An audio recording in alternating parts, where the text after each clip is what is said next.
Naik! Hadap kanan! Naik!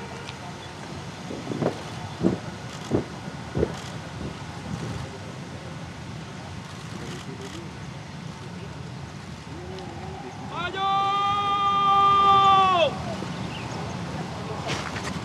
Jalan!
We are live from Istana Bogor for this wonderful occasion this morning, the state visit from the Timor Leste to Indonesia. And as we can see earlier, we've seen all the pomp and the welcoming ceremonies for Zanana Gusma, who just arrived at Istana Bogor a couple of minutes ago.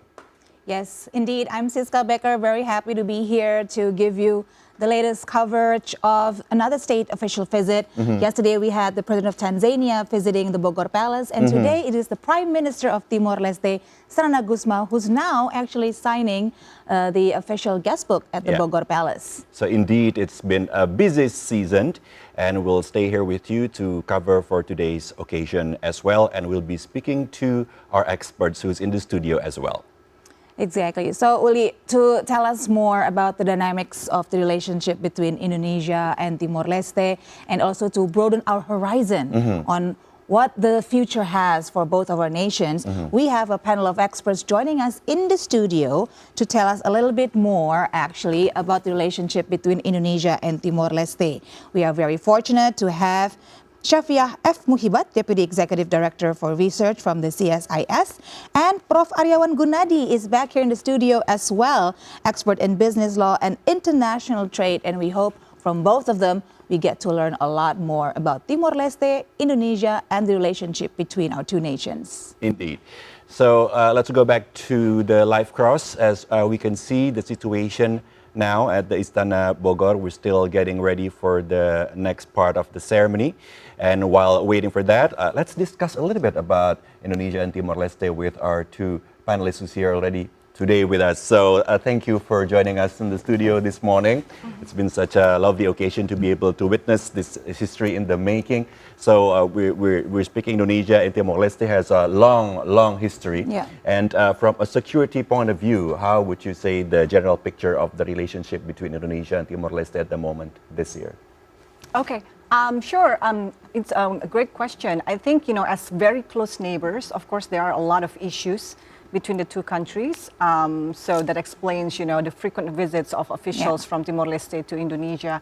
I think it was just July last year, during the AMM, the two foreign ministers actually signed a very good development in terms of the border relations between Indonesia and Timor-Leste, which I think is a very good steps ahead in terms of maintaining good relations, including in security terms, as you said. Because definitely, when you talk about security issues between Indonesia and Timor-Leste, is usually, of course, always regarding the borders.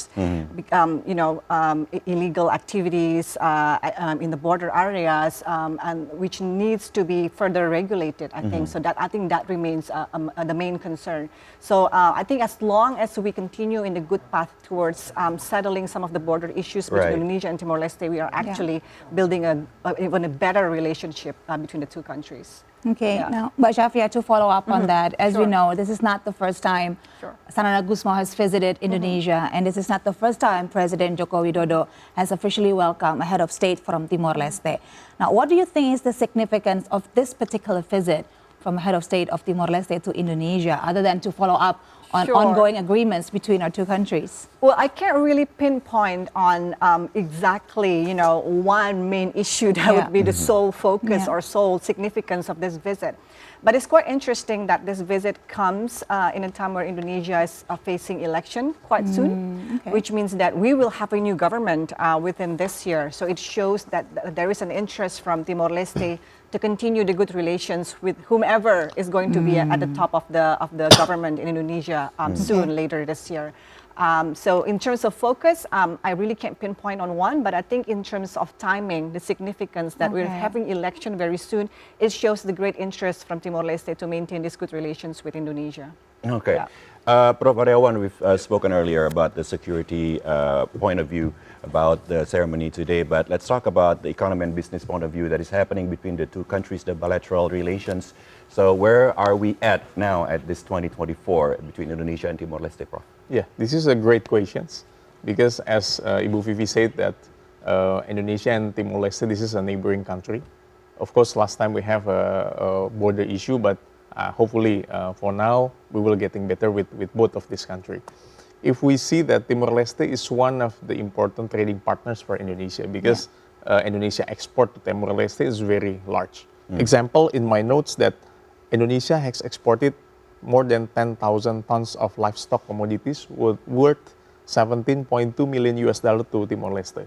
So like motorcycles, tobacco, palm oil, household, electronic goods and food from Indonesia export to Timor-Leste. So this is very important.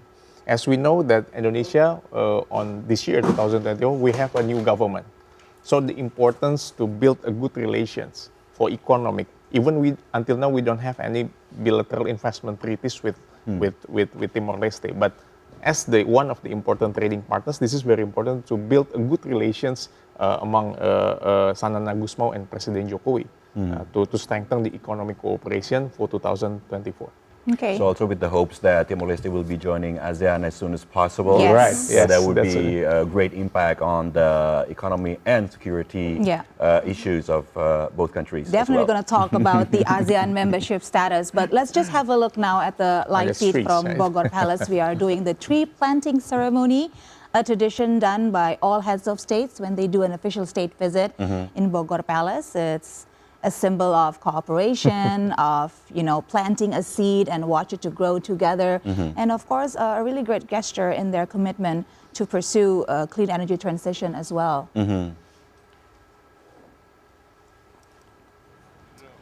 So let's continue our discussion with our experts in the studio.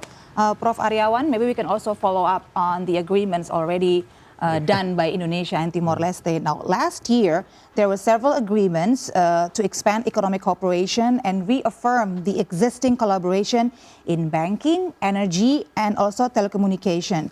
Could you tell us more, maybe from your perspective and knowledge of the scope of economic agreements that are pursued now by the Prime Minister on this particular visit? Yes, of course, like energy and mineral, that's one of the important things for Timor-Leste and Indonesia. Yeah. And it's not only that, because we have, the cooperations, like my notes is that in education and human resources, also one of the important things, because this is also pay attention more by two governments. And also for health, it needs a collaboration between Indonesian and Timor-Leste, like health services, laboratory examinations, because as we know that since the separation between Timor-Leste and Indonesia, they need more, attention from Indonesians' healthcare sector to Timor-Leste. And also for the cooperations like infectious disease, child health, cooperation of the health infrastructure sector is also very important. And for the tourism promotion, also very important to support the economic sector. Because as we know, the border is not, the border is very close. Yeah.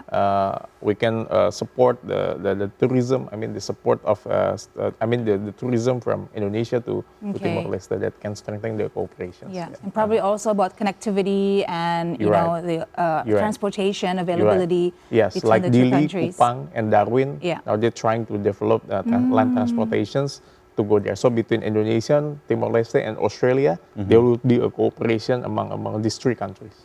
Okay. Now, let's move on to Bu Fifi to talk about the ASEAN question. Now, as we know, Timor-Leste has been trying to obtain a full member status of ASEAN for at least a full decade now. And it needs unanimous vote from all member states of ASEAN.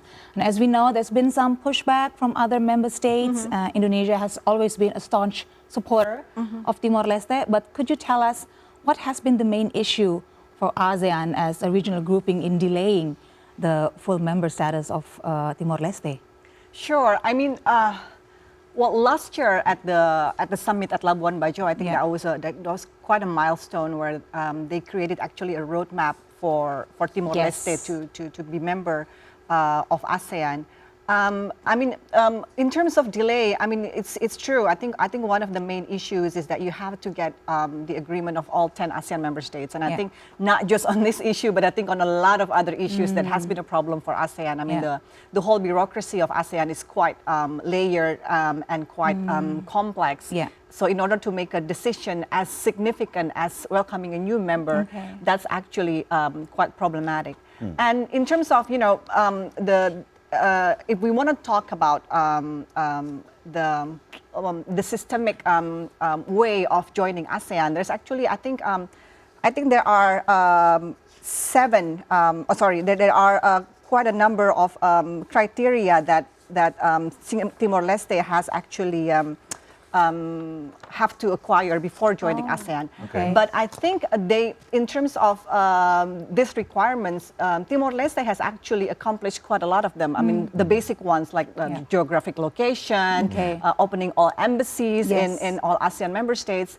The one thing that was delaying was, I think, the ability for Timor-Leste to actually host a range number of meetings, because ASEAN has 1,003 meetings each year. Infrastructure-wise? Yes, infrastructure-wise, Oh, okay. in terms of human resources as Yeah. well. Okay. I think even Timor-Leste has acknowledged that it's going to be a problem for them. So I think they are building up their, resources, infrastructure in that Okay. particular area. You saw what happened in Indonesia when we were chair last year. How many Right. meethoughout we had to host know. throughout For the the whole year, Exactly. yeah. So Timor-Leste is now at the stage where they are not yet able to do that. Yeah, but I think Okay. they're working on it, and I think that's one of the criteria that they're still not Okay. able to fulfill. So that Yeah. must be related directly to the state of the Timor-Leste's economy at the moment. Prof, Yes. maybe you Yeah. can explain a little bit about the condition of Timor-Leste now in 2024, and how's the relation of Timor-Leste with Indonesia that probably can help Timor-Leste to become a more prosperous country in the future. Yes, of course. As I notes that Ibu Vivi said regarding of the infrastructure. So the infrastructure need to be improved, like ports, roads, plants. We have a lesson last time since we become a president of ASEAN last time. Right. Yeah. And secondly is that to support the economic, we have to simplify the custom procedures and all the so the immigration the process, bureaucracy as cross-border well. trade licenses and everything to support the immigration process and the license process, permit process to support the economic of Timor-Leste, because they need support from the neighboring country like Indonesia, Australia, and other country. And third needs to initiative increase the understanding business actor regarding cross-border trade. This is very important also to support of this. And fourth, cooperation between agencies in two countries need to be increased, overcome that may arise several issues of the domestic issues of Timor-Leste itself. Okay, that's very insightful. Yes. Now, Yeah. if I'm not mistaken, I think it was a couple of years Yeah. ago when President Jose Ramos Horta said that for Timor-Leste to gain membership to ASEAN, it's like getting into heaven. It's so difficult. Yeah, he says heaven first and then ASEAN. And then ASEAN, yeah. Heaven is even easier than to get into ASEAN. But as we know, as you said, Bu Vivi, last year during Indonesia's chairmanship, we were very proactive in pursuing the agenda of including Timor-Leste in ASEAN. And this has not just started during the chairmanship of Indonesia, of course. Even from, I think, President Susilo Bambang Yudhoyono's presidency, we were very proactive in supporting Timor-Leste for this. Could you explain to us why has Indonesia been so adamant, I would say, in pursuing this agenda and in supporting Timor-Leste to be a part of ASEAN family? I mean, I think it's you can see it from the way that it's as simple as Timor-Leste being in Southeast Asia, Okay. but not being a member of the association. That's already not something that's considered not acceptable. Okay. And secondly, Indonesia looks at Timor-Leste and its connection with the whole of Southeast Asia in terms of economy. But I think Professor can explain better. Yeah. In terms of economy, if we don't engage Timor-Leste into the regional integration, I think it's going to be quite problematic. I mean, we've already engaged countries like Laos, like Myanmar, when during the time of their accession into ASEAN, was also having problems in terms of economy. I think they're still having problems right until now, but we still welcome them. So I think for Indonesia, it's quite significant that a country that's within Southeast Asia to be included in ASEAN. Okay, and for security reason, it's always better Yes. to have Yes. An ally, that's true. right? Exactly. Exactly. Regional. Okay. Okay. We actually have another guest joining us through Zoom. So let us welcome Mangadar Situmorang, lecturer on international relations from Parahyangan University. Hello. Good morning. Good morning, sir. Morning. Thank you for inviting me to join this prestigious program. Thank you. Good morning, Prof. Aryawan and Dr. Safiha. Thank you Good for morning. joining us. So, Pak Thank Mangadar you. Situmorang, maybe you can give us a little bit of the bigger picture of the geopolitical situation between Indonesia and Timor-Leste at the moment, sir.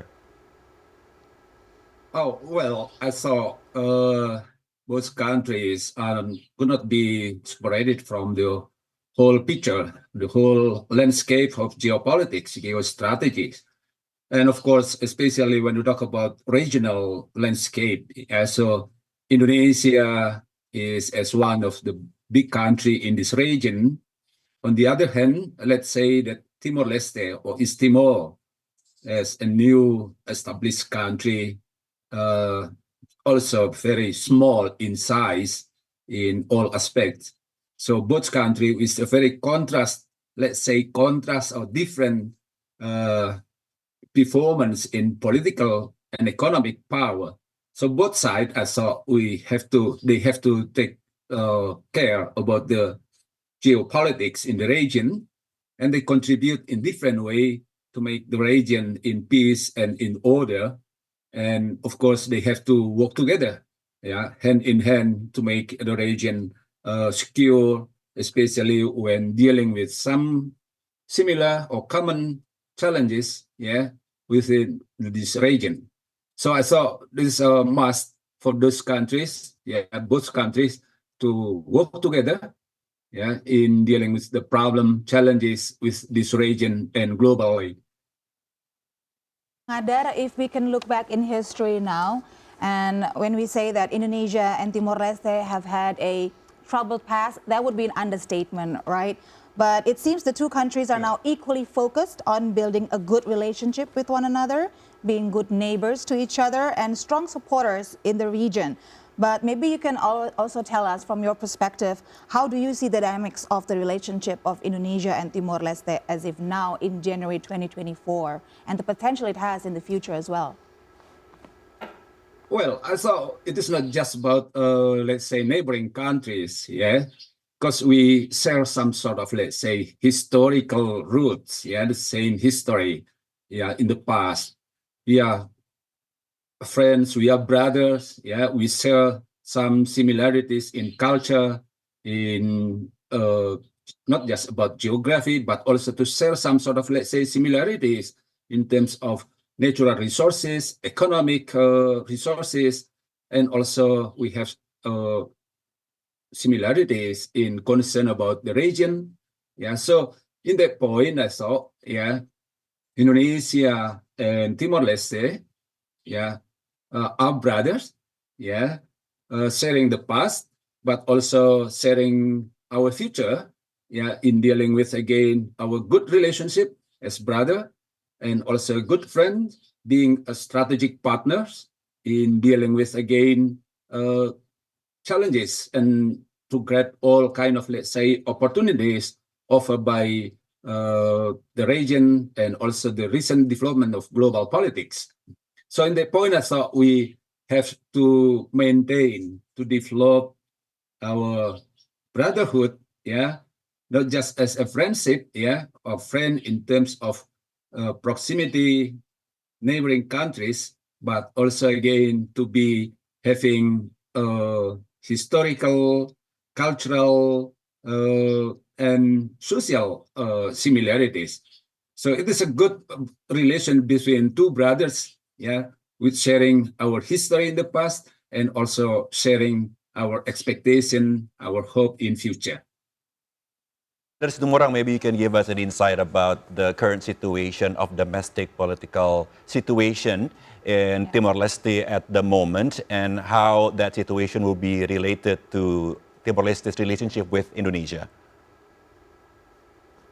Well, on domestic, I thought we share also some similarities, in terms of, let's say, political dynamics within Timor-Leste. And at that point, I thought some kind of, let's say, main characteristic that the political elites, would like to play a very crucial, very central role, in bringing the country to the next level in terms of economics and development and political stability. The same things I saw in Indonesia also. We see the elite is playing significant role also. But on the other hand, I thought the people of East Timor should be given more space, more chance to get involved in public decision-making process, to get them involved in development process. But of course, I know that domestic politics in East Timor is marked by a kind of, let's say, big challenges in economic development, infrastructure construction, providing more opportunity for job creation and also for education. So in that point, I saw domestic politics in East Timor is still, let's say, dominated by the elite, yeah, to lead the country, yeah, to what destination, to their own expectation and hope. And the people, of course, it is a kind of, let's say, normative point of view that people should be get on board, yeah, in the developing process. All right, thank you, Pak Mangadar, for giving us so many insights about the Thank you, inner sir. workings of the political landscape in Timor-Leste. Now, I want to go back to Prof. Aryawan to talk more about the trade partnership between Indonesia and Timor-Leste. Now, as you said before, Timor-Leste's economy relies heavily on their natural resources, like oil, gas, and also coffee, if I'm not mistaken. Now, could you tell us how is Indonesia's position in trading partner for those commodities, and is there anything that we can actually increase or expand in terms of trading partnership with Timor-Leste? Yes, I think in addition that Prime Minister visits to Indonesia, I think it could open a good cooperation between two countries in infrastructure, in energy, or in manufacture and everything to support the economic of Timor-Leste. And I think the Prime Minister, they have a good diplomacy to have a good strengthening cooperation among them. The export between Indonesia and Timor-Leste is very important. Like I said, palm oil, cocoa, this is very important. Indonesia also, if I'm not mistaken, imported many things from, like golds and other natural resources from Timor-Leste. And I think this is very important. So there is no reason to support Timor-Leste as one of the ASEAN members, I think, because both of them are depend on their natural resources. Our palm oil also, this is very important to support the economic sector of Timor-Leste. And as I said, the infrastructure like road, ports, this is also important to support the connection between both countries. So besides the lack of infrastructure in Timor-Leste, are there another factors that hinders the development of the economic creation in Timor-Leste at the moment, Prof? Yes, I think the importance to develop skills, education, and human resources. Because as we know that, like in Papua also, like in other some countries, they need support, a better education from the center itself. Like from Jakarta to support another province. Like Timor-Leste also, they need a support, right? I have a friends there, and we have a good communication in Timor-Leste. And until now, they say that what they need from Indonesia is that a good support for health, education sectors to improve the sector in some people in Timor-Leste. This is very important, I think. Okay. So more on trading partnership between Indonesia and Timor-Leste. Not only Indonesia is really supporting Timor-Leste to be a member of ASEAN, but they're also currently supporting Timor-Leste to be a part of the WTO, the World Trade Organization. Now maybe you can tell us, Prof. Aryawan, why do you think Indonesia believes that including Timor-Leste in the WTO will help the partnership between Indonesia and Timor-Leste? Yes, I think start from the bilateral or BIT agreement between Indonesia and Timor-Leste.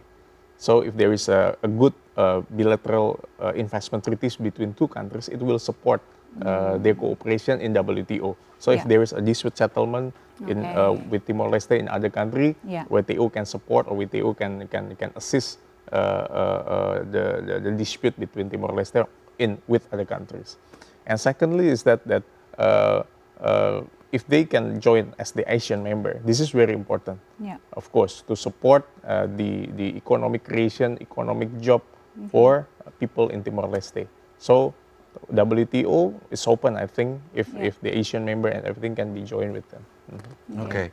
So apparently not only economic creation is important, but also political stability in the country would affect very much how the country operates. So Ibu Syafia Muhibat, probably you can explain a little bit about the domestic situation in Timor-Leste at the moment. How stable are the situation, and how would that impact the economic creation in the country and relations of its relationship between Timor-Leste and Indonesia as well? Yeah, I mean, as a new democracy, it is only very logical that there will be ups and downs Yeah. in terms of the stability in the country.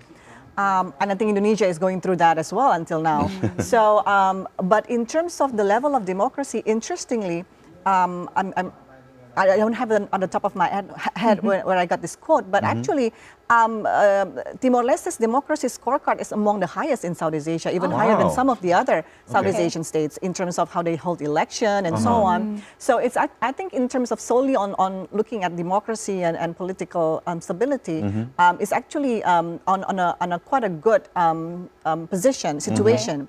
Yeah. So, and I think there's a lot more that the region can actually do to ensure that this level of stability continues to go on in Timor-Leste. Of course, as you would read on the news, there are problems in terms of changing of governments and so on. But I think that's something that's quite natural Yeah. when there's a new democracy being built. But there's quite a lot of promise in terms of stability in Timor-Leste. Yeah, we also heard some encouraging news about how free the press is in Timor-Leste, another good point to have in a democracy, right? Now, let's get back to the ASEAN question, Ibu Fifi. Now, we heard that previously, mostly it was Singapore and Laos who objected to the full membership status of ASEAN.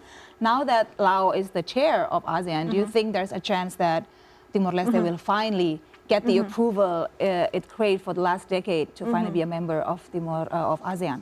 Sure. I mean, I think it was. I mean, the official bid from Timor-Leste came in 2011, right? During Indonesia's last Exactly. chairmanship. Yes. Yeah. So I think Singapore and Laos' objection at the time was, especially Singapore, they considered Timor-Leste not yet well developed. I think that's more or less the terminology that was Okay. used. Again, referring to the whole infrastructure and economy situation. But I think in 2013, all states, all ASEAN member states have stated that they actually welcome Timor-Leste's application, but it has not yet fulfilled all of the criteria. So there are no objections per se as to Timor-Leste joining ASEAN, but there are still problems of in terms of criteria not being met, and that's still something that the reasoning that's still used until now. But looking at the current development, yes, it is sort of encouraging. Looking at there is a roadmap that Timor-Leste has to follow, and so on and so forth. But I think it's quite also problematic that the roadmap itself does not really clarify in terms of targets, in terms of when this can be expected, and so on. There's no deadline. Exactly. Nothing rigid as that. So we can't really predict, for example, your question, whether Right. this year Yeah. they can join or not. It's a little bit problematic to actually answer that question because of this lack of clarity. So you've spoken earlier about how layered the decision-making Yes. process Yes. in ASEAN. Maybe you can elaborate a little bit about that phenomenon. I mean, like why and what's going on? Okay. Well, to answer that, we have to, go in through the whole criticisms towards ASEAN, how as a regional association, which was created in the 1960s, but the whole system is not changing according to the pace of the challenges in the region. Okay. So it's still sort of like being built when it was back in the 1960s, 1970s with smaller members. Well, now the members are larger, 10-member countries with vastly different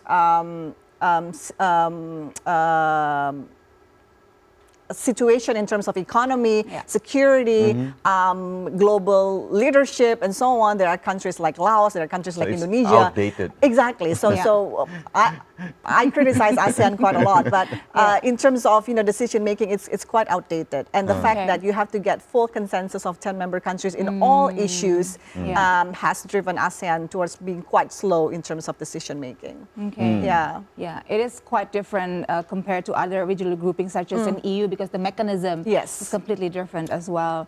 All right, maybe we should go to Pak Mangadar now to ask Let's his do that, perspective yeah. about what do you think, Pak Mangadar, about Timor-Leste's admission to ASEAN? Do you think this will happen? And probably you can also take us your perspective on how Timor-Leste can truly obtain that full member status. Yeah, I just to add something to Safia already said about Timor-Leste approval or admission to ASEAN membership. That so far I thought the kind of, let's say, consensus-based decision-making process within ASEAN is something like, let's say, paradoxal in some sense. Yeah.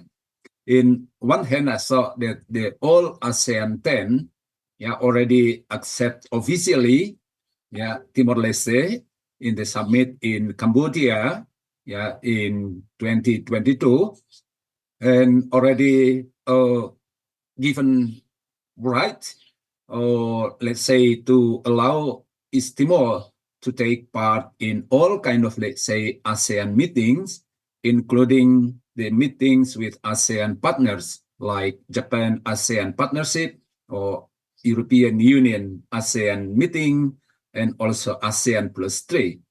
So in that point, I thought that Timor-Leste already have the right as a kind of, let's say, member, full member, to taking part in all forums, all forms of meetings within ASEAN.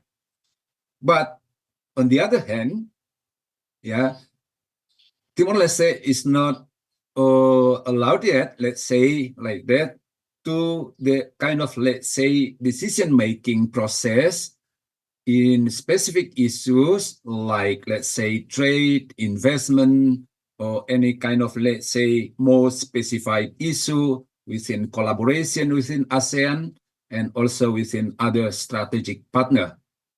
In that point, we see that there is some kind of, let's say, rights and obligation, right and duties that East Timor is seen not yet well prepared, not yet capable to fulfill the whole obligation given to East Timor. So in that point, again, as ASEAN, with this kind of, let's say, consensus-based decision-making process, already accepted East Timor, but not taking part in making decision in certain issue. So this is a kind of, let's say, I said, kind of, let's say, paradox within ASEAN mechanism in terms of decision-making process. But basically, I thought that East Timor still need to do a lot to get East Timor ready to, let's say, to contribute as equal member of with other country members. So in that point, I saw again, East Timor still need to do many for them to be fully accepted and taking part in any kind of, let's say, forums and also decision-making process. So, Pak Pangadar Situmorang, besides ASEAN, what are the other countries in the world that are closely related to Timor-Leste that has common interest in geopolitical issues besides ASEAN members, Pak Pangadar?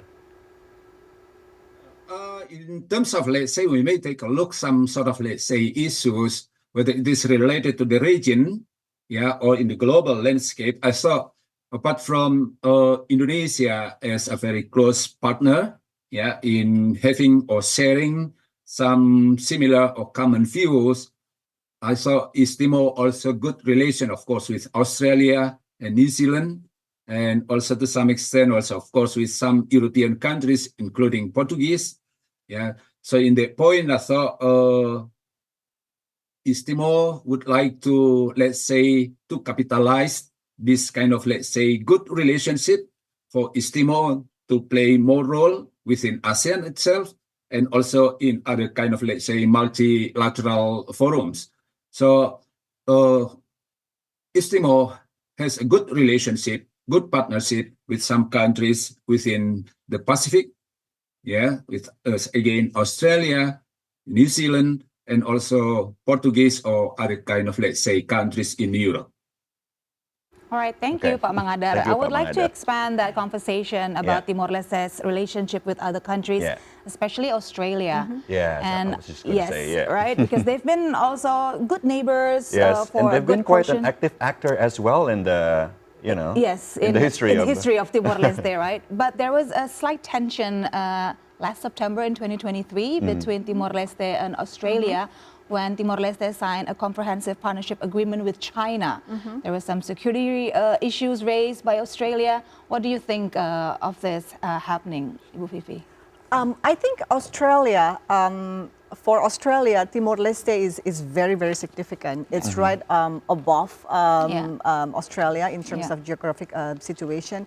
And I mean, but similar to Indonesia's position to Australia. But I think, Australia views that whatever happens in Timor-Leste will impact them in a lot of ways. So that's why, since even before Timor-Leste's independence, Australia has been very eager in terms of building relations with Timor-Leste. Now, in terms of relations with China, I think it's not just Timor-Leste, but I think Australia has been having quite a lot of issues with China engaging with countries in the Pacific Islands. So not only with Timor-Leste, but I think Timor-Leste was particularly significant because of its proximity to Australia. I think Australia's interest is that they're concerned about China seen as expanding their influence in the region, meaning that they're not sure about the security impact that it might bring about. But I think it's something that you cannot really escape, right? I mean, when countries sign agreements, sign cooperation with different countries, and I think it's the main objective is, of course, of their national interest. I think for Timor-Leste is for economic interest. They see that Indonesia has been getting a lot of investment from China, and I think they would like a slice of that cake as well, similar to other Pacific island countries. But it's also logical that Australia might feel threatened by it. But I think it'll be interesting to see, what kind of policies Australia will have in the future in order to manage this terms of this situation with the countries like Timor-Leste. The hot button issue on that agreement between Timor-Leste and China, there was 10 points in the comprehensive partnership agreement, and the 10th point was about security cooperation and military joint training. So that was the main issue. But between Timor-Leste and China. Oh, and China. Yeah, but I'm wondering, what do you think of this agreement will affect Timor-Leste and Indonesia's cooperation as well, to have China's presence in Timor-Leste, bordering right in Indonesia? Sure. I mean, I haven't done any significant research specifically on this issue, but I think that statement itself is still very open. It's not very clear, what exactly they mean by military cooperation. What will be worrying for both Australia and Indonesia is, for example, if China builds a military base, for example, in Timor-Leste. But which is an unlikely thing, or? Seen from now, it's unlikely, but you can never predict what goes on in the future, right? But if what they mean by military cooperation is joint exercise or technical assistance or military training, it's of course something that needs to be supported. So I think it's a very open-ended statement, and we still need to do further research on what they actually mean. Okay. Lots of interesting topics here we're discussing with our experts. Prof. Aryawan, if we can go to you now. Now, from the visit of the President of Tanzania yesterday, we heard that the two heads of state spoke extensively about cooperation in blue economy and green economy. What do you think of the possibilities for that happening between Indonesia and Timor-Leste, Prof? Yes, I think for Indonesia and Timor-Leste, one of the most important thing is that legal certainty between two of these countries. Because, it will be, significant obstacles if there is no legal certainty to cover this both countries. That's why I mentioned about the bilateral investment treaties. So the blue economic and green economy, they can process, they can run if there's a good legal certainty among them. So it must be, the development of the legal structure, the law itself, from the institution itself to support both to cover these legal protections, and also the legal culture of these countries.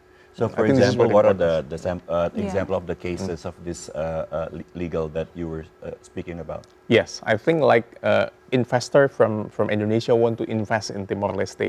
They need a legal certainty. They need a law of investment to protect more investors to support them, because they want to invest about petroleum, they want to invest the natural resources, natural gas and everything.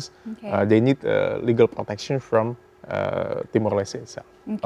That's one of the reasons why Indonesia also wants Timor-Leste to join WTO for this legal certainty. Yes. All right.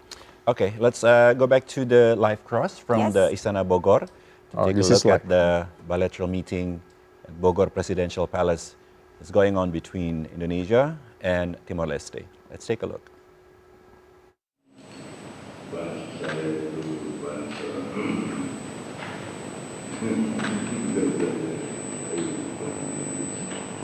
Thank you, Mr. President, for organizing this official meeting.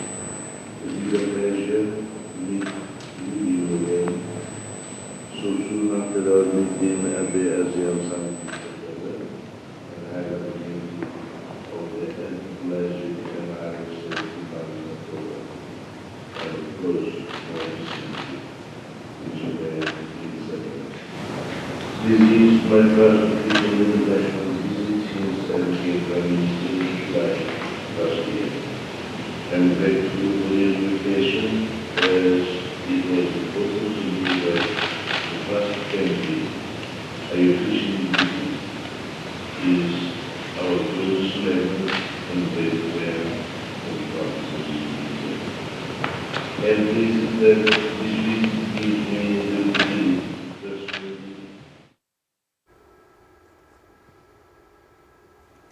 All right, we couldn't really hear clearly what Prime Minister Sarana Gusmao Yeah. was saying there at the table when they're discussing their relationship. But surely we're going to get updates. Yeah. Once we know more, we're going to let you know. But for now, let's continue with our discussion here with our panel of experts. We have Bu Syafia and Prof. Aryawan, and also Pak Mangadar still Situmorang. joining us. Yeah. Yes, online. Pak Mangadar, so maybe we can continue our discussion about the cooperation between Timor-Leste and Indonesia in people-to-people connectivity. Prof. Aryawan earlier said it is vital to increase the connectivity between Timor-Leste and Indonesia to have a true partnership. What's your take on this?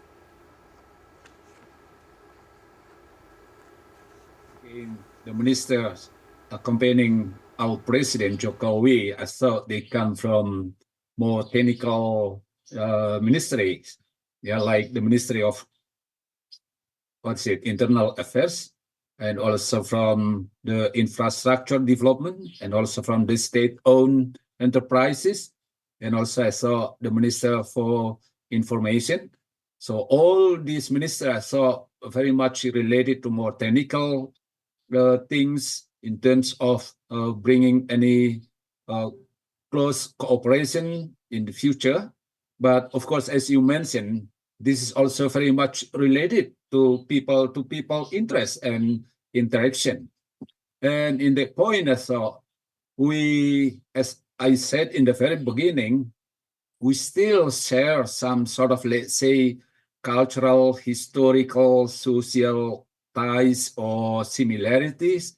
So people-to-people relationship is very central, is very fundamental one to keep this kind of, let's say, interaction in a good, fruitful, peaceful, and of course, again, in a more progressive things, whether it is related to cultural exchange or in interaction, education, and also to any kind of, let's say, a bit more traditional that we have already a long time ago before East Timor independence. Because again, we have been once united as a society, and we still keep this kind of, let's say, similarities and good relationship, whether it is based on family and relative connection, or also for sharing some kind of, let's say, social economic interest. Oikusi and other neighboring areas also is a very central one for keeping this kind of, let's say, people-to-people community relationship to be maintained in a very, very positive one. And when we talk about other kind of, let's say, relationship, education, is very fundamental one. We share the kind of, let's say, knowledge sharing. Staff mobility also is very crucial. Student exchange also still very important for us to have a good relationship, yeah, between these two countries. So I thought, yeah, I do agree again that people to people is the foundation of our bilateral relation. Dari situ Morang, as we discussed earlier, Indonesia and Timor-Leste has a lot of similarities, but also we have a lot of differences as well. For example, the political system of Indonesia and Timor-Leste is indeed different. Maybe you can elaborate a little bit to explain to us what's the difference between the political system in Indonesia and Timor-Leste and how that affects the dynamic between the two countries, sir. The difference, just when we talk about, let's say, political infrastructure, yeah, if you call, let's say, Indonesia is Republican or presidential system, yeah, and Timor-Leste has a kind of, let's say, hybrid where there is a president, but also there is a prime minister. They have a number of political parties contest or compete each other in general election. The same things also we have the kind of, let's say, infrastructural level. We have a number of political parties, but the very basic point I saw in to show the kind of, let's say, similarity is the kind of, let's say, accountability of the political elites, the government, and also the broad participation of the society in politics, in public affairs, in decision-making process. So in the point, I would like to say we have similarity in the point of keeping, maintaining, or developing our democratic system. No matters about the infrastructure. We have, again, presidential system. They have a kind of, let's say, hybrid presidential, but also parliamentary system. But again, the very basic one is that the government should play their own basic role to develop their society. The same thing with our own government. And also for the society, the people, to take part in this whole kind of, let's say, political process. So we share the same things in terms of, again, the people should share their contribution, their participation in making each country develop and prosperous. Thank you, Pak Mangga dari Situmorang, for your insights. Now, I think infrastructure development has been a key issue, during our talk here. So maybe if I can go to Prof. Aryawan now to talk more about that.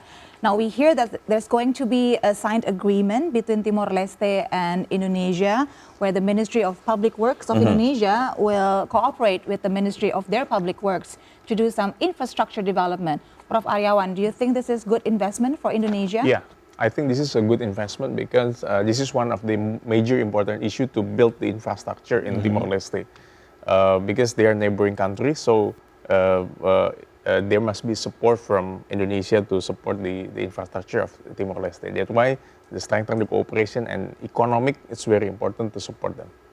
Okay, so again, infrastructure is key. Yes. You agree with this, Bu Vivi, to have political clout and economic clout in Timor-Leste? Is that a good thing for Indonesia, and how is it good? Yeah, I mean, absolutely. And I think, Indonesia's interest in the development of Timor-Leste has been shown for decades. Yeah. If you look at Indonesia's programs in the South-South cooperation, the technical assistance a lot has been throughout the years been focused on Timor-Leste. Infrastructure building, roads in particular. So it shows that it is within Indonesia's interest that Timor-Leste has a stable growth and development. Okay. Yeah. There was this point by Pak Mangga dari Situmorang. He said that the political participation of the people in Timor-Leste is really high.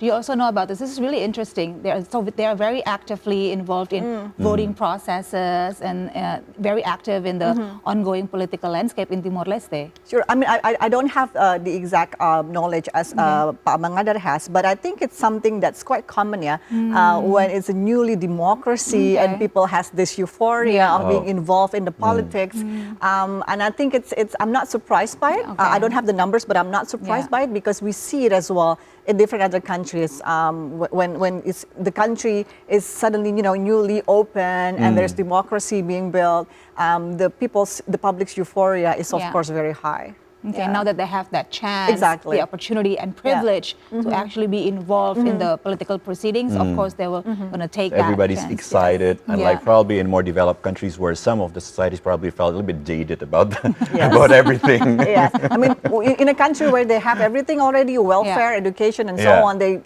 really don't feel the need to change anything. Right. So that's why the political turnout is usually low. Okay. Yeah. So maybe I can also get your opinion on President Joko Widodo's agenda this last few days in this last phase of his presidency. Many analysts have said that he is more of a domestic president, not so much of a foreign policy president. Now, how do you think he will leave his mark, his legacy in this last part of his presidency in terms of international relations? Well, he's been quite active in the past, at least since the beginning of the year, right? Yeah. We saw this a long trip to Vietnam and Yes, then yeah. well, of course, to Brunei. It was to attend the wedding. royal wedding, But yeah. but I think it shows that he still wants to be involved, and in a way, I do think that throughout. Yeah, amidst all of these criticisms of him being a domestic oriented and so on, he might want to leave a legacy as Yeah. well. I mean, in a way, he's done that with the G20, with the ASEAN chairmanship. So I'm not sure what kind of other legacies he's trying to build, but I think Yeah. it's still something that he still wants to build. Yeah. Okay. What do you think, Prof. Aryawan, in Yeah. terms of building economic partnership, trade partnership? Like, if you can wish Yes. for the government to pursue other Yes. possibilities of cooperation, Yes. what do you want to see in this last part of President Yes. Joko Widodo's presidency? I think what Jokowi did in the past few years, I think with his visitations to Africa for BRICS, Yeah. also to United States and latest in the Vietnam, and they asked some investor like Vietjet for the flight between Indonesia and Hanoi or Ho Chi Minh.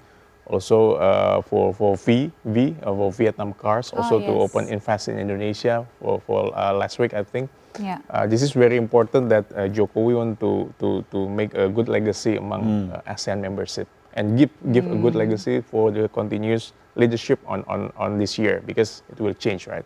So hopefully what Jokowi did for these past years, I think will have a good legacy for them, especially their relations like with Timor-Leste today. All right, that's very interesting, Very interesting, and yeah. very encouraging to hear Yeah. all these possibilities of partnership between Indonesia and Timor-Leste. We are seeing some live visuals just now. Okay, we just lost it. I was just going to comment on what's happening there at Bogor Palace. Yeah. It seems the heads of state are having some type of discussion. We're going to hear soon what sort of agreements that they're going to be produced from this meeting. But maybe we can go back to Pak Mangadar Situmorang now to talk more about the bilateral relationship between Indonesia and Timor-Leste. Now, Pak Mangadar Situmorang, as a lecturer, maybe we can talk a little bit more about education partnership between Indonesia and Timor-Leste. What do you think are the possibilities to expand the cooperation education-wise?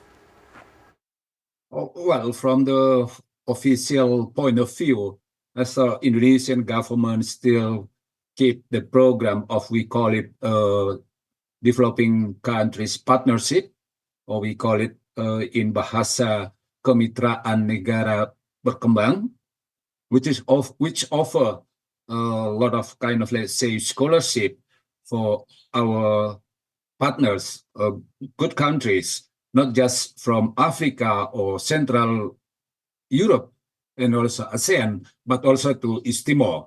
So in that point, I thought the official ways for the government to develop our education cooperation, one of it is offering scholarship for young generation from East Timor to have opportunity to study on higher institution in Indonesia. This is a good point. And also for other kind of, let's say, independent initiative from young generation of East Timor, for them to have the opportunity to study in Indonesia, in different kind of universities, whether it is in Surabaya, Bandung, or Jakarta, or any other cities in Indonesia. And this one also supported by their own government. And also some universities in Indonesia offer the opportunity for students coming from East Timor to study in Indonesia. A kind of, let's say, collaboration also involves what we call it as staff exchange or staff mobility based on, let's say, U to U, university to university collaboration. Yeah, we invite scholars from university in East Timor, and also we, as intern, we send our staff to teach in East Timor universities, and also doing joint research, another kind of, let's say, collaboration. And also in terms of, let's say, for the social relationship, cultural interaction, yeah, exchange, performance, and so on. This is a very fundamental one, again, to keep our good relationship based on education, based on people-to-people relation, and also, again, the point of U to U, university to university collaboration. So this one should be supported also by the government, both sides, in terms of bilateral partnership. Bang Adar, for the insights, and certainly one of the issues that is been discussed this morning is about how Timor-Leste should be integrated within ASEAN. And the Association of Southeast Asian Nations, or ASEAN, endorsed a roadmap outlining steps for Timor-Leste to become the bloc's 11th member. The following is the brief country profile of the upcoming 11th member of the regional grouping. Let's take a look.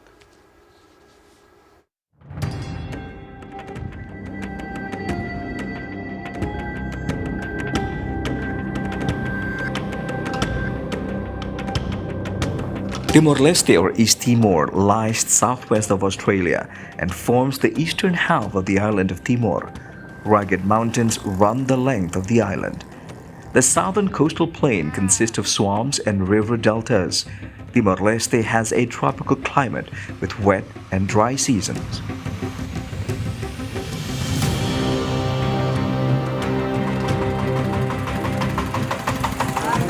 There are regionally distinct groups made up of people of Malayo, Polynesian, and Papuan background, and also a small Chinese minority.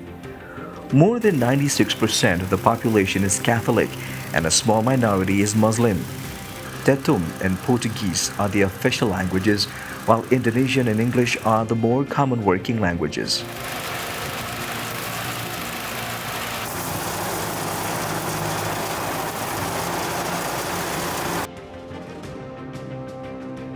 The Portuguese started to trade with Timor in the 16th century and colonized it thereafter. In 1859, Portugal ceded the western part of the island to the Dutch. On 28 November 1975, East Timor declared independence from Portugal and 9 days later was ruled by Indonesia.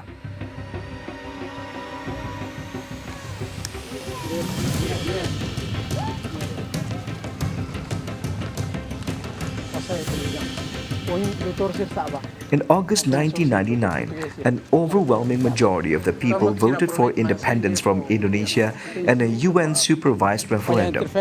In May 2002, Timor-Leste was internationally recognized as an independent state. In 2006, internal conflict erupted, resulting in a breakdown of law and order. An Australian-led international stabilization force was deployed to quell the violence, and this was followed by the establishment of the United Nations Integrated Mission in Timor-Leste.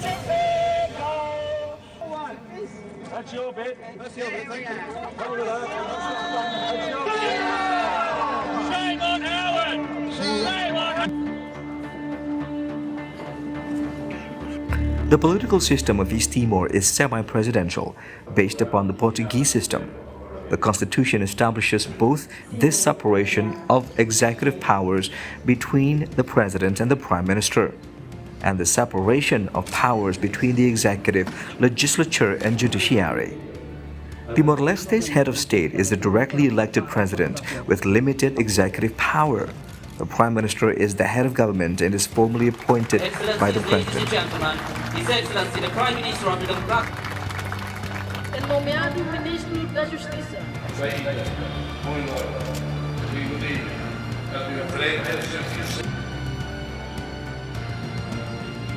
On the 21st of April 2022, in a landslide election, Jose Ramos Horta was elected president of Timor-Leste for a second term.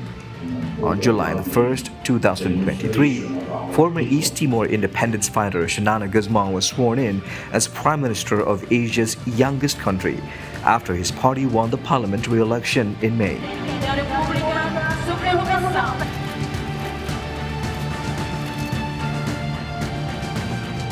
Xanana replaced Jose Maria Vasconcelos, popularly known as Taur Matanruak, who had served as the Prime Minister since 22 June 2018.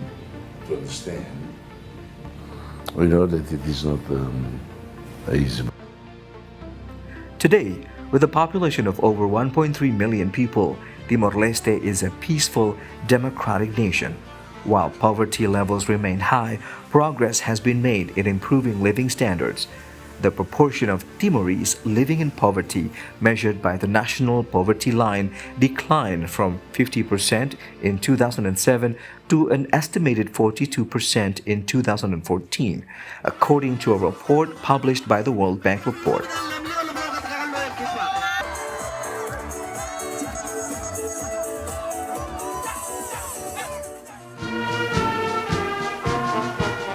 Indonesia, as the chair of ASEAN, last year has strongly supported the full membership of the Democratic Republic of Timor-Leste in the regional grouping.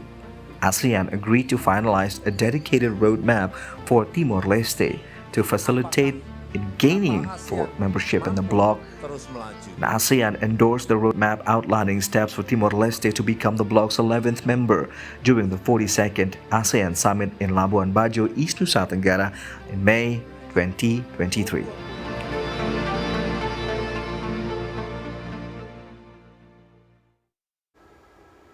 After learning about Timor-Leste, our neighbor who's going to be admitted to ASEAN surely, hopefully Soon enough. sooner than later, we're now going to learn about Xanana Gusmao, the Prime Minister of Timor-Leste, who's visiting Jakarta this week and is meeting with President Joko Widodo today. Now let's take a look on Xanana Gusmao's brief profile.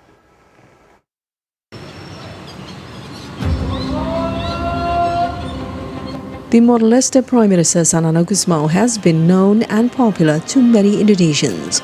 He is scheduled to meet with Indonesian President Joko Widodo in Jakarta this week and discuss various important agenda.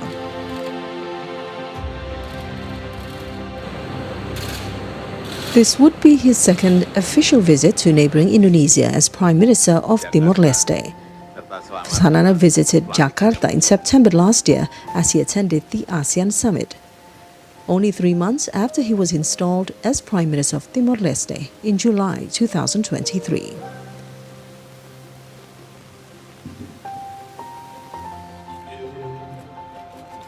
Xanana Gusmao's National Congress of the Reconstruction of East Timor, or known as CNRT, won the election in May last year.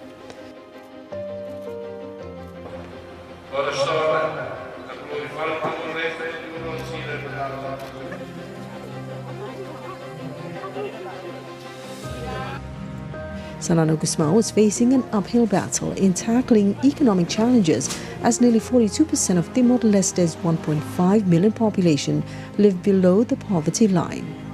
Xanana Gusmao, the son of a school teacher, has vowed to improve infrastructure, including roads and electricity in the country.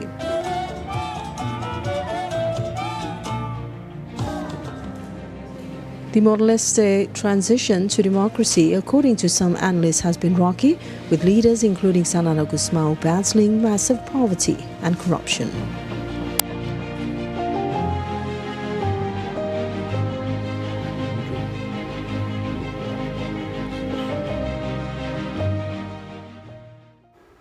So there you have it, Xanana Gusmao, Prime Minister of Timor-Leste, who's visiting Jakarta right now as we speak. Now we go back to our panel of experts. Bu Fifi, maybe you can give us your take and perspective on Xanana Gusmao as a leader of Timor-Leste.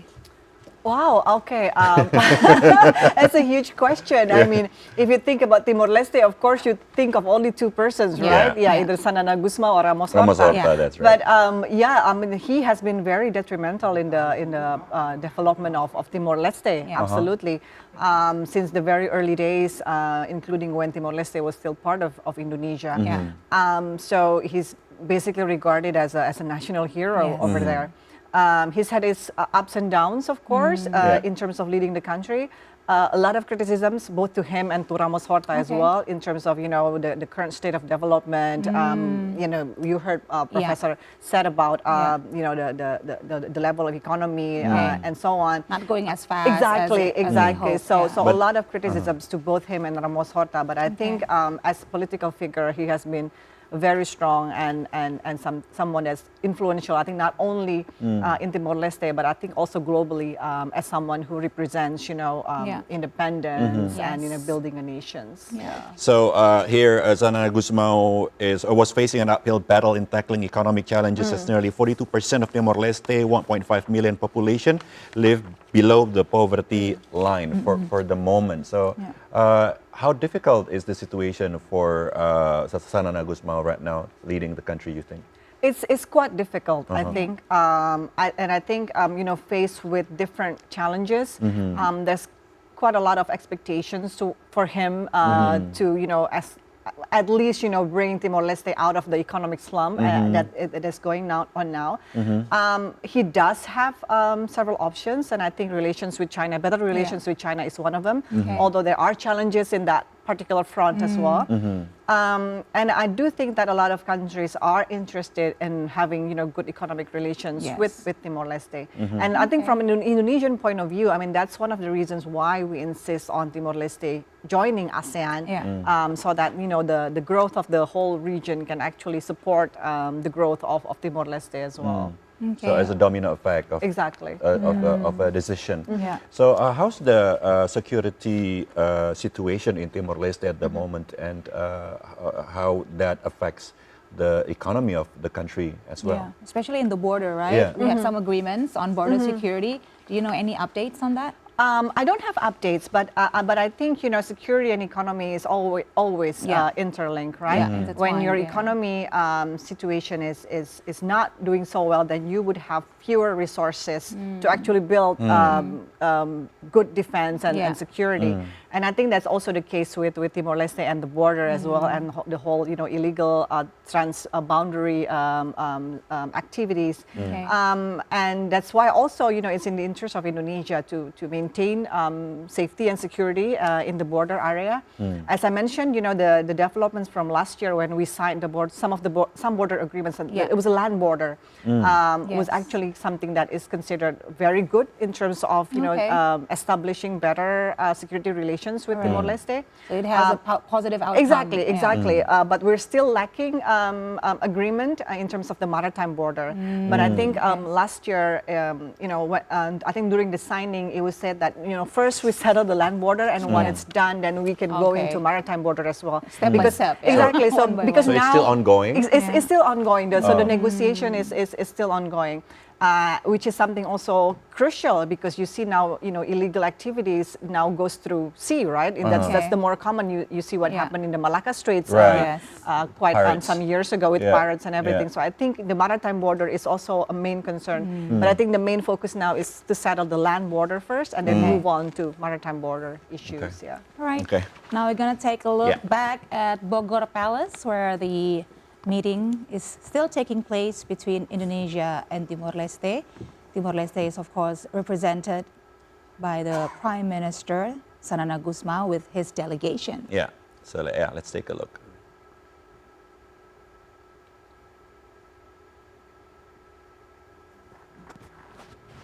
So these are the preparations for the joint press statement that will be happening any time now.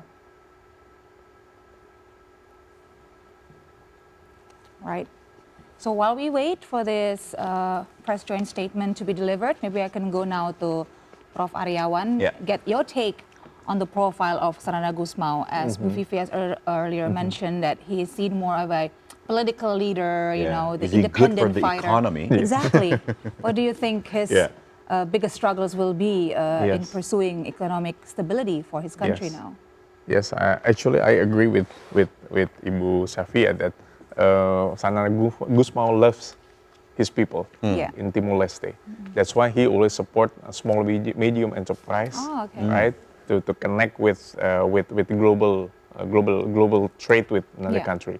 So that's why I think if they can join ASEAN membership, regional payment connectivity among the ASEAN members is very Okay. important. Like Indonesia with Singapore now, Yeah. they can use QRIS, something like that. So Okay. one day maybe even some of the people in Timor-Leste lives in poverty, but it's okay. At least they're trying to support the small medium enterprising to be Okay. connected with Indonesia.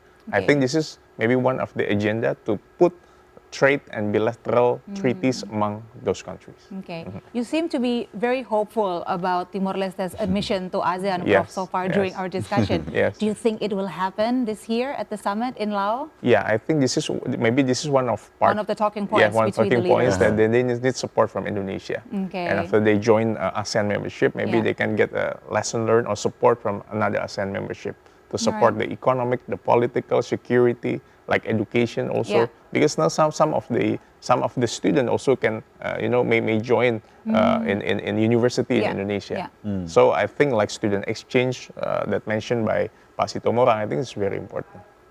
All right. And Okay. it'll be a good legacy for President You're right. Joko Widodo as well to finally finish what President Yudhoyono started Yes. back in 2011, You're right? To right. finally get Timor-Leste in Exactly. ASEAN. All right. I think we're still waiting. Yeah, we're still waiting for the live cross yes. about the joint press statement is happening anytime now. Okay, so maybe you should go to Pak Mangadar. Pak Yeah. Mangadar Situmorang, you're still with us, right? Pak Mangadar, so we hear there's a fun fact about Prime Minister Sanana Gusmao, is that he is a big fan of dangdut music. Are you serious? Yes, so remember at last year's How ASEAN interesting. Gala dinner, there was one He was dangdut dancing on performance. He was stage. dancing, he was so happy, and he is actually a big fan of dangdut music. Now, taking this into consideration, Pak Mangadar Situmorang, do you think maybe Prime Minister Sanana Gusmao can be like a good ambassador of cultural exchange partnership between Indonesia and Timor-Leste? And how do you think cultural partnership should be pursued by the governments to strengthen the friendship between our nations? Sure. I thought again, well, dangdut is very popular in Indonesian music or full of dangdut, yeah, quite a lot. And I thought Sanana see this one as also kind of, let's say, a window or a door for him to get engaged with Indonesian culture or Indonesian society feelings in terms of, again, cultural or arts activities. But, well, I remember one day when I visit Delhi, a kind of, let's say, celebration for the birthday of Matan Ruak. I thought he was at the time as the head of the parliament. Apart from playing a Portuguese music, they also play keroncong and also dangdut. Very popular also for the society, the people of East Timor. Again, to show that we have similarities because of, again, our historical proximity in terms of geography, just very close in terms of land border and so on. So in that point, Sanana play a very significant role in playing this kind of, let's say, cultural, societal, or communal closeness or relationship. But one thing I would like to share also, my worry when we talk about, let's say, about economic development, the one we used to say democracy deficit in East Timor. Yeah, we witnessed a kind of, let's say, democratic stability, and East Timor is one of the high level of democratic system, but without any kind of, let's say, economic development, the increasing of living standard of the society, we worry that these kind of things, yeah, would erode or decrease the quality of democracy and the stability in East Timor. So it is a must for East Timor to speed up, to accelerate this kind of, let's say, very basic requirement for democracy to be established, to be in place, which is economic and social development.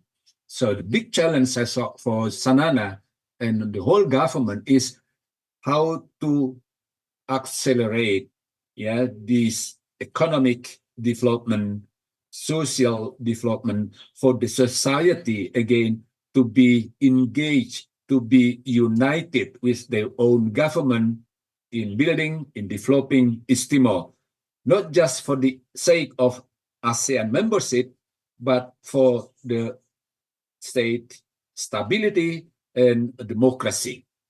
So Palace this for is the a joint very statement. basic one and big challenges. Now go to Bogor Palace for the joint statement from President Joko Widodo and Prime Minister Sanana Gusmao. Welcome to Teratai Hall, Bogor Presidential Palace. We will now begin the presentation ceremony of Memorandum of Understanding between the Government of the Republic of Indonesia and the Government of the Democratic Republic of Timor-Leste. First, Memorandum of Understanding concerning cooperation in the field of infrastructure development, presented by the Minister of Public Works and Housing of the Republic of Indonesia, His Excellency Mr. Basuki Hadi Mulyono, and the Minister of Planning and Strategic Investment of the Democratic Republic of Timor-Leste, His Excellency Mr. Gastão Francisco de Souza.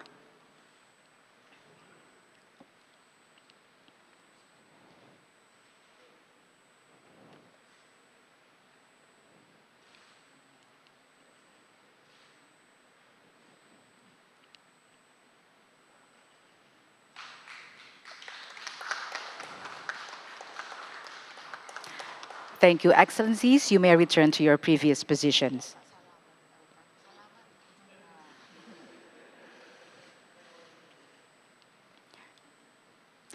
Second, Memorandum of Understanding on cooperation in the field of communications and informatics, presented by the Minister of Communications and Informatics of the Republic of Indonesia, His Excellency Mr. Budi Aris Setiadi, and the Minister of Transport and Communications of the Democratic Republic of Timor-Leste, His Excellency Mr. Miguel Marques Gonçalves Manetelu.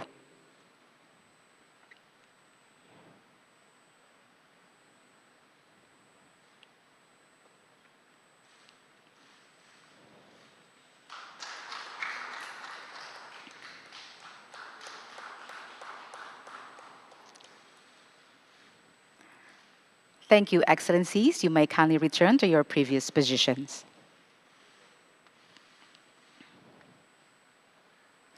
Excellencies, distinguished delegates, ladies and gentlemen, we have concluded the presentation of pre-signed Memorandum of Understanding. May these agreements will strengthen the bilateral relations between Indonesia and Timor-Leste. Next is joint press statement by the President of the Republic of Indonesia, His Excellency Mr. Joko Widodo, and the Prime Minister of the Democratic Republic of Timor-Leste, His Excellency Mr. Khairala Sanana Gusmao. To start, we kindly invite the President of the Republic of Indonesia to deliver his press statement. Yang Mulia Perdana Menteri Sanana Gusmao beserta delegasi, merupakan kehormatan bagi Indonesia menerima kunjungan resmi pertama Perdana Menteri Sanana Gusmao sejak dilantik bulan Juli yang lalu.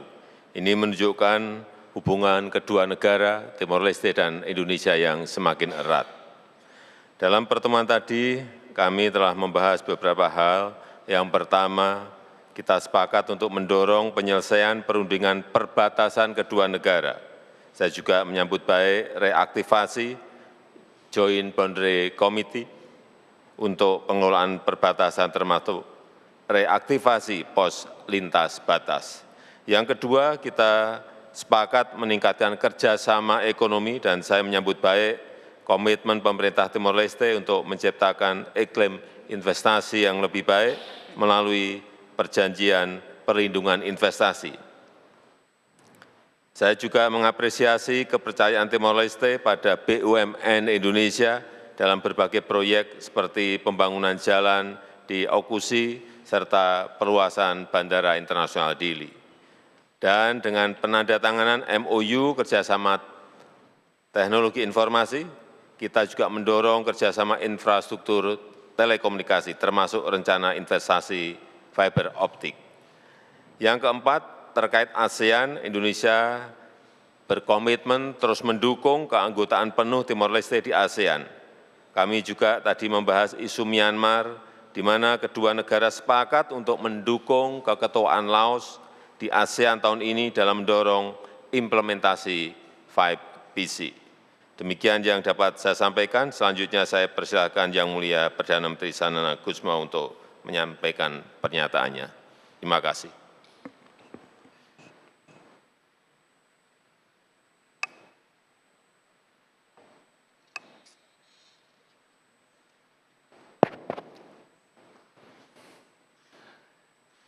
Terima kasih, Yang Mulia Mr. President.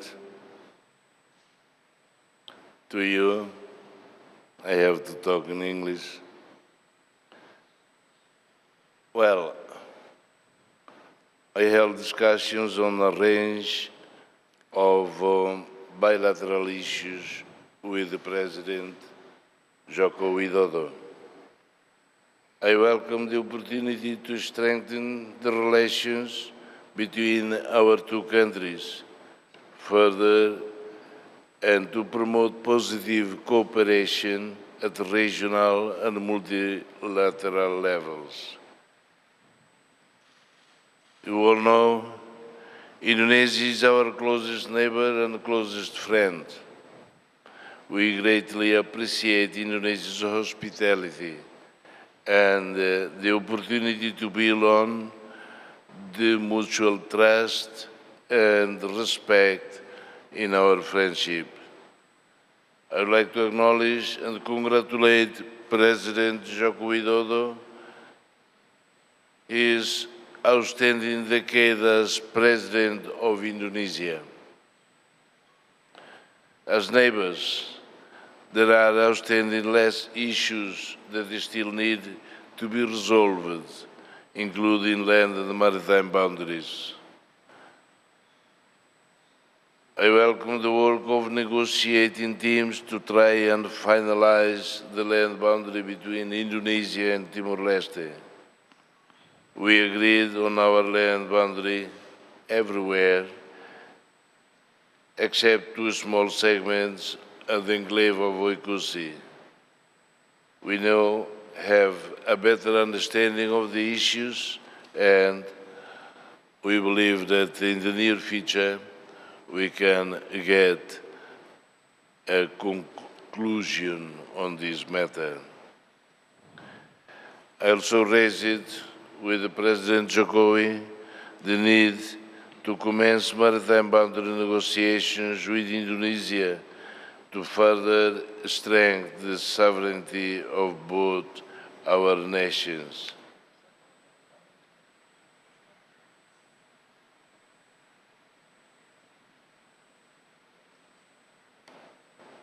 At this moment,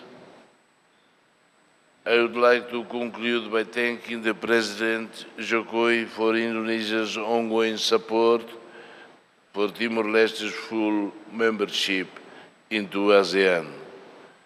This is my first official international visit since I became Prime Minister in July last year, and this is the first time that I came to see the Bogor Palace. I'm grateful for Your Excellency invitation. I'm pleased that this visit gives me the opportunity to personally congratulate you, Mr. President, for your outstanding leadership during a decade as President of Indonesia. I would also like to take this opportunity to wish Indonesia well on its elections. Indonesia is one of the world's great democracies, and it provides hope and promise to so many around the world. Timor-Leste has worked so well with the administration of President Jokowi, and I am confident that this positive and cooperative relationship will continue under the new government. Finally, I would like to thank President Jokowi and Indonesia for the warm welcome and hospitality. And thank you also to you all, ladies and gentlemen. Thank you. End of joint press statement. The President of the Republic of Indonesia and the Prime Minister of the Democratic Republic of Timor-Leste will now proceed to Garuda Hall for official banquet, followed by members of the official delegation.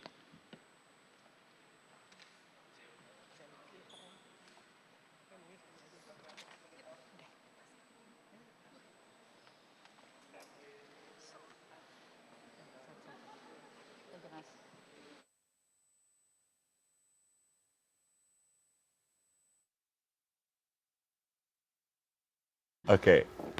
Okay, so there we have it, the joint statement All delivered all by the smiles, heads of state. as we can see. I know, it looks very hopeful and encouraging. Before that, we also were presented with the pre-signed MOUs. That's true. For cooperation in infrastructure development and cooperation in communication and informatics. That's true. It's also very encouraging. So as we've seen and heard from the two state leaders, there are a lot of things that are being discussed about. For example, they talk about ASEAN and the land borders, OECUSI as well, and the congratulations, ASEAN membership, and also mention a little bit about the coming up election for Indonesia as well. So maybe it's a good timing for us to ask our panel of experts to give comments on what we just saw on the screen earlier. Yeah, so let's start with you, Bu Fifi. Sure. What do you think of the joint statement delivered by the state of leaders from Indonesia and Timor-Leste? Maybe you can break it down. And Sure. I think, basically, the press statement talked about what was discussed in the meetings, right? So the two MOUs, as you mentioned. But it seems to me like they were focusing on three main things.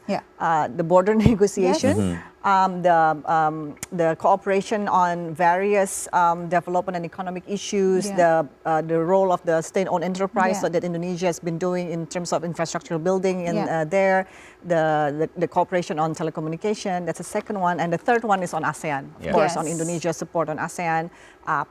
President Joko Widodo expressed Indonesia's interest in continuing to support Timor-Leste, while Shalana Gusmao expressed his thankfulness and is grateful for the support from Indonesia. So I think that's quite interesting, and it's also worth noticing that there were not yet any new agreements on the border, but both leaders expressed their interest in actually continuing the process. What was interesting is that President Joko Widodo mentioned about reactivating Joint Border Committee.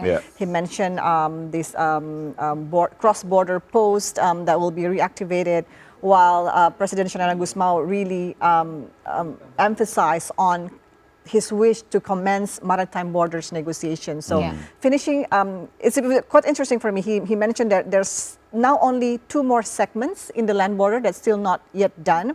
But he said that with the current negotiation, we now have better understanding on the issue, and his wish is to resolve these 2 segments that still left to be completed. So pretty much in line with what we have been discussing throughout the program.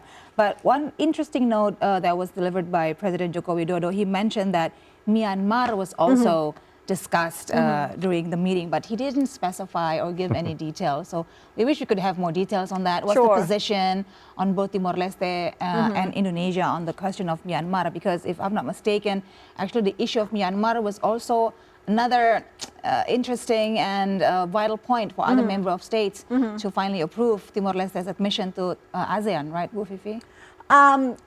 Well, I mean, it doesn't really directly linked like that. But I do think that Myanmar is a huge homework for ASEAN. And I think for a lot of other countries, if we still haven't settled such a huge homework, why are we adding on new issues like welcoming a new member? So it's more like that. So it doesn't have anything to do with Timor-Leste or Myanmar per se, but more on that, we still have a huge baggage to deliver. So maybe we shouldn't be taking on new members yet. But I think from Timor-Leste's point of view, and I do think this will be interesting to also look further into, is that Timor-Leste is now known as they're building on democracy, and they want to join ASEAN because it's an association to, build their regional stature, the regional role. But there's a country that's clearly undemocratic there, which is Myanmar. So maybe looking at from a Timor-Leste's point of view, they would have doubt as well, right? I mean, it's a problem with Myanmar. They want it to be resolved first before they actually join the group. I mean, if I'm putting myself in Timor-Leste's shoe, that's what I would want, right? I want to join an association that's already stable, that's safe, that has no problems as huge as Myanmar. I think that was exactly what was said by Timor-Leste last year. They would prefer to enter ASEAN when the military junta has relinquished their power in Myanmar, which made it very a sensitive subject, to say the least, in the ASEAN discussion. When Timor-Leste join ASEAN sometimes in the future, how would that change the dynamic between the ASEAN country members, do you think? Well, if we recall, when the last four members, the CLMV, last joined ASEAN, so Cambodia, Myanmar, Laos, Vietnam, it changed the dynamics quite rapidly. Right. And until now, we still see some sort of, I wouldn't say division, but some sort of differences among the interests of these countries.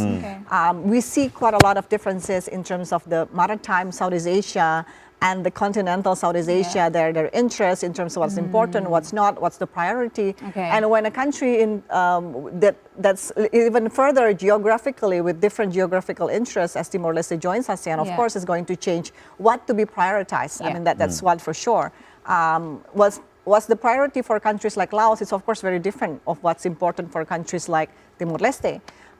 So that would definitely change the dynamics in the group. Interesting. Maybe Pak Pangadar can give us insight about that issue as well. Pak Pangadar Situmorang, please give us your take on the joint statement delivered by President Joko Widodo and Prime Minister Sanana Gusmao. Please, sir.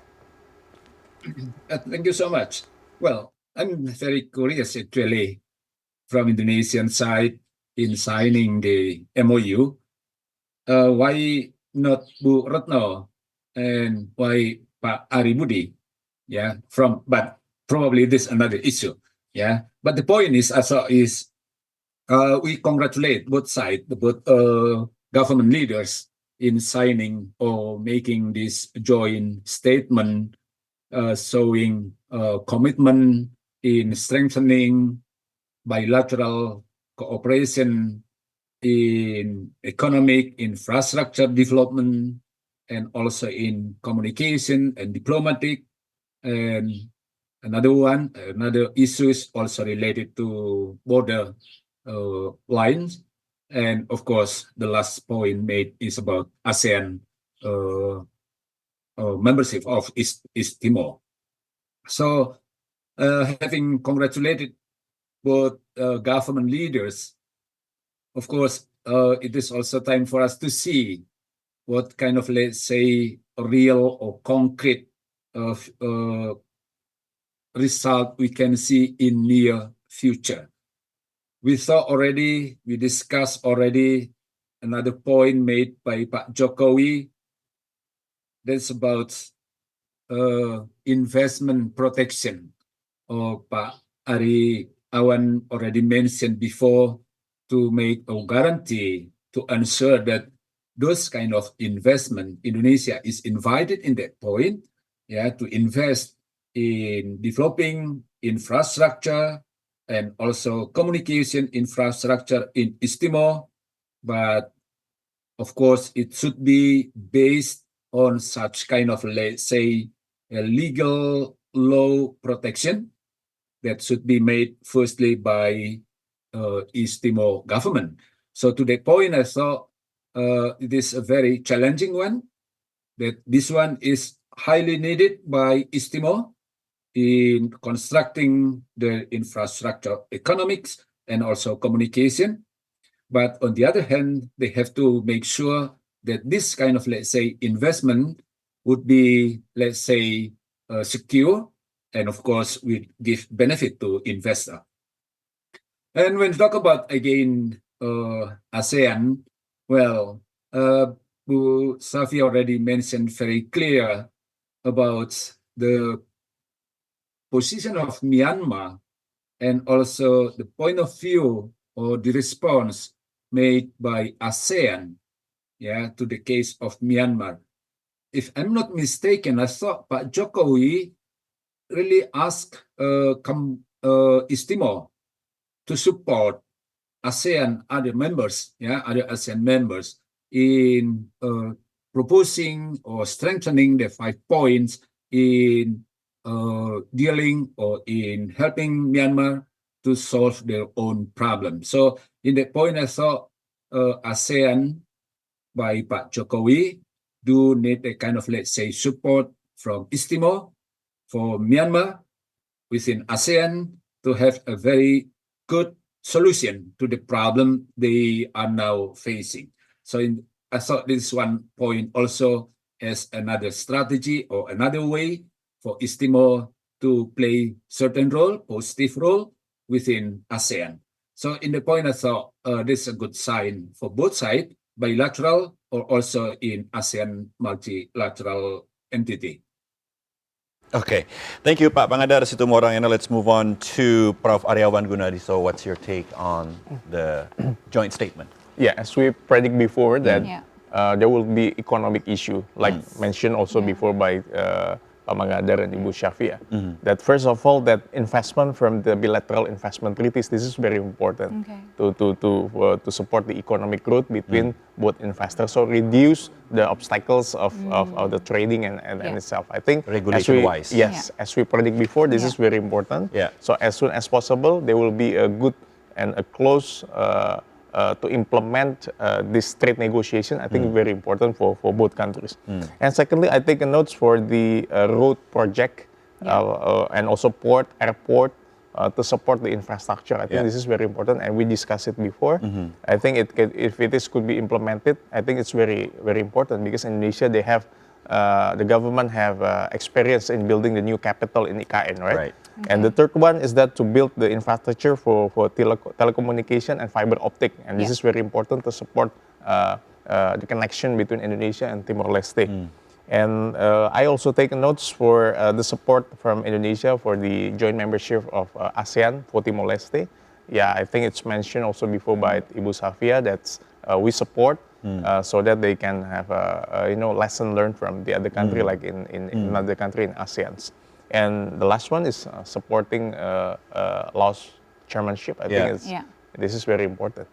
Thank you. Because the summit is coming up. Yes, these two MUs are super important because it's like the backbone that's the backbone of everything. You mentioned that infrastructure development is truly vital for the economic growth in Timor-Leste. So you must be very encouraged now to see the pre-signed MOUs being presented. And also especially to connect between Kupang, Dili, and also Darwin in Australia. So 3 countries which is neighbor. So it's connect each other for trade negotiations and support the economic growth. Okay. All right, interesting. So now that we've had your takes on the joint statement, maybe to close off the discussion, we can get your hopes and wishes on the ongoing relationship between Indonesia and Timor-Leste, now that we've learned where we at this point in our relationship. Bu Syafiat, silakan. Sure. I mean, my wish is, of course, for the first of all is for even better relations between the two countries in the future. So bilateral relations is, of course, of utmost importance. And we've discussed a lot of issues to be taken up, different sectors for cooperation still to be built in the future. In terms of the region, of course, it's very important that Timor-Leste joins ASEAN. A lot of homework for ASEAN to be settled as well. So in a way that perhaps, Timor-Leste is joining ASEAN might bring, further development within ASEAN itself, so it becomes an even better institution. Probably. Exactly, an even better institution in the future. So I think those are my 2 wishes. All right, great. Maybe from Pak Pangadar, Pak Pangadar, go your ahead, closing sir. statement. Well, I would like to highlight the point made by Sanana Gusmao to congratulate, appreciate Pak Jokowi outstanding leadership of the leader of Indonesia, and also the point made about wishing Indonesia for the very best in the general election to come. So by saying this one, I thought it is clearly highlight the positive, optimistic views in collaboration between both countries. Whoever lead this country, Indonesian country, it is very, very important, very significant for East Timor.